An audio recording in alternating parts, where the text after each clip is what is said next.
Jake, obviously this has been a great week for you.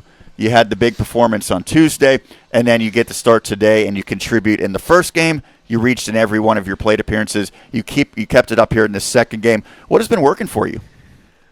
Honestly, man, I'm just kind of going out there and having some fun, not letting the moment get too big. I just kind of look back and try and play how I did in high school and Little League, 'cause that's whenever I kind of play my best. Whenever I don't feel any stress, just don't try and do too much, kind of relax and just swing the bat, make routine plays, stuff like that. It's kind of what I'm focused on. Last few years, leadoff spot, that's been Owen Sable. He's been in there almost every single game. He gets dropped down in the lineup. He has some power, so it makes sense to move him down. You take over that leadoff role. What's your mindset in the number one spot? Just get the momentum as quick as I possibly can. Owen, he's a freak athlete, man. He's unbelievable no matter where he is in the lineup. So, man, I don't even know what to say. Batting leadoff I'm just trying to get a job done for my team, kind of get the momentum in our direction.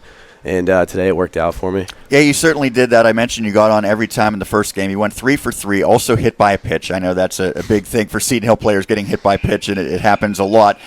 In the second game, you had 4 hits, including, as we mentioned, the walk-off.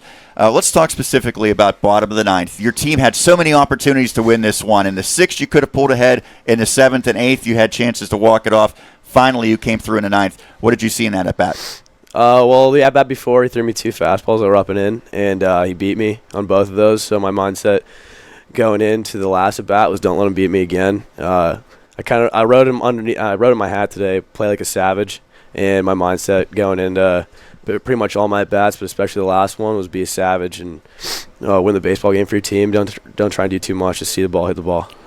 First game, 10-0. You guys pretty much dominated from the beginning. You got 7 runs in the first, and that one was pretty much decided early. Second game, the complete opposite. It came down to getting a late run to pull even, and then you take 2 extra innings to finally walk it off. Which game's better for your team? Definitely think the second one. Early on, they get a big inning, score 3 runs right out of the gate, and that kind of made us have to fight for every single run.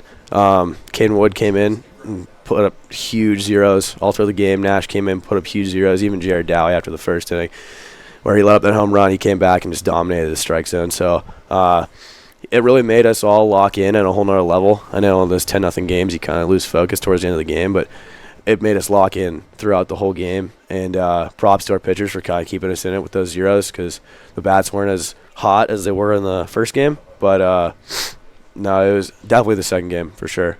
You mentioned locked in. It was not great weather to start the day or to end the day. In between, not too bad. But how do you make sure that you continue to play with the right mindset and still execute when the conditions change and become pretty adverse? For me, it's just staying on the things you can control. I can control the amount of effort I bring. I can control how hard I'm playing, no matter how cold it is, no matter how rainy it is. If you take care of those things, then usually stuff goes your way. If something didn't go my way, I would have reacted the same way I did if something did. But that's pretty much really all you got to do. And plus, if you just kind of tell yourself that you're not as cold as you really are, it kind of helps. But as I'm wearing a gigantic winter coat right now, I agree with that mindset. I also can tell myself I'm not as cold. So, Jake, thank you so much for doing this. Congratulations on a great game and a great week as well. Thank you. I appreciate it. Jake Orr for Seton Hill.